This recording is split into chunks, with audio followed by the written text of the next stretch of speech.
بیٹے کو ہاتھ لگانے سے پہلے باپ سے بات کر۔ آپ تمام بھائیوں نے اس ڈائلاگ کو سنا ہوگا۔ اس فلم کے پروموشن کے لیے وہ جو ہیرو ہے کہاں کہاں پہ جا کے پرستش کر رہا آپ لوگوں نے دیکھا۔ مجھے اس کی پرستش سے زیادہ تکلیف اس بات پہ ہوئی کہ ہمارے شہر میں لا الہ الا اللہ محمد رسول اللہ پڑھنے والے کچھ نوجوانوں نے ویڈیو میں یہ کہا کہ انٹرویو دیتے میڈیا والوں کو، ہم صبح 6 بجے سے یہاں پہ بیٹھے ہوئے ہیں ٹکٹ کے واسطے، لا حول ولا قوت الا باللہ، انا للہ و انا الیہ راجعون۔ اے کلمہ پڑھنے والے مسلمانوں، اے کلمہ پڑھنے والے نوجوان، اے امت محمدیہ کے نوجوان، تم اس کو جوان سمجھ رہے ہو جس کا خود کا بیٹا جوان ہو گیا۔ آئیے انشاءاللہ لا الہ پڑھنے والے بھائیوں، محمد رسول اللہ پڑھنے والے بھائیوں، آئیے آپ کو دکھاتا ہوں جوان کس کو کہتے ہیں۔ سعودی عرب ملک میں مکۃ المکرمہ شہر میں ایک نبی کا دشمن ہے جس کا نام ابو جہل ہے۔ وہ کیا کرتا ہے، ایک بہادر آدمی کو تلاش کرتا ہے جو محمد کریم صلی اللہ علیہ وسلم کو قتل کرے۔ دیکھ لیا پورے سعودی عرب ملک میں، حجاز میں کوئی نہیں ملا عمر کے علاوہ، تو عمر ابن خطاب رضی اللہ تعالی عنہ کے سامنے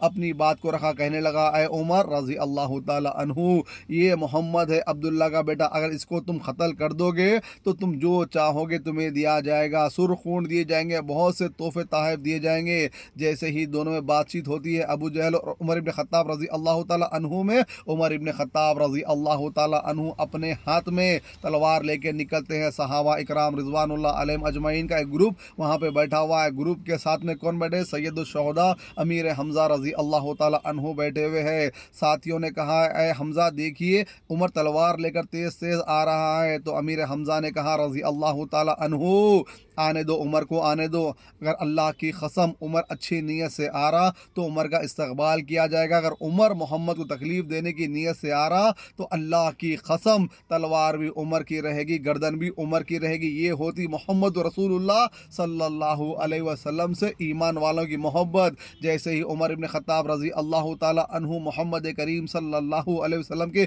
ہاتھ پہ کلمہ پڑھتے ہیں، بیعت حاصل کرتے ہیں، اس کے بعد فاروق اعظم کہتے ہیں امیر المومنین حرم میں کھڑے ہو کے حتیم کے پاس کہتے ہیں، اپنے دونوں ہاتھوں کو اپنی پیٹھ کے پیچھے اپنی کمر پہ رکھ کے کہتے ہیں اے اللہ کے رسول، آپ حجرے میں بیٹھ کے عبادت مت کریے، سچے معبود برحق کی آپ باہر آئیے، حتیم میں آ کے آپ حرم میں سکون سے عبادت کریے۔ دیکھتا ہے خطاب کا بیٹا سعودی عرب کا پہلوان، مکے کا پہلوان، عربوں کا پہلوان، بڑے بڑے شیر جیسے آنکھوں والا، بڑے کلیجے والا محمد کریم نے جس کو اپنی دعاؤں مانگا تھا اللہ سے، وہ عمر کہتے پیارے نبی باہر آئیے، جو آنکھ آپ کی طرف اٹھے گی وہ آنکھوں کو نکال دے گا خطاب کا بیٹا، جو ہاتھ آپ کی طرف اٹھے گا وہ ہاتھوں کو اکھاڑ دے گا جڑ سے خطاب کا بیٹا، جو زبان آپ کے خلاف میں چلے گی وہ زبان کو کھینچ دے گا خطاب کا بیٹا۔ 27 سال کا عمر جب اسلام میں داخل ہوا تو میرے اور آپ کے ہمارے ملک کے فادر آف نیشن ہندوستان کے موہن داس کرم چند گاندھی جی نے کہا عمر وہ عمر ہے، عمر کی طرح ایک اور عمر دنیا میں آیا ہوتا تو پوری دنیا کے اندر اسلام کا غلبہ غالب ہوتا، پوری دنیا اسلام کے آغوش میں پناہ لیتی۔ کس نے کہا، فادر آف نیشن نے، موہن داس کرم چند گاندھی نے۔ 27 سال کا عمر جب کلمہ پڑھا تو کہنے لگا پیارے نبی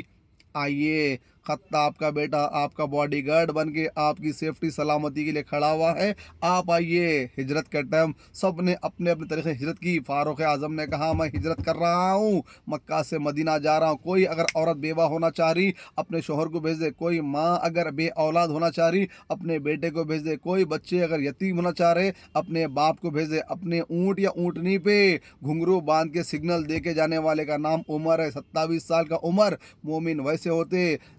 اللہ رب العالمین سے دعا ہے کہ ہم سب کو اللہ تعالیٰ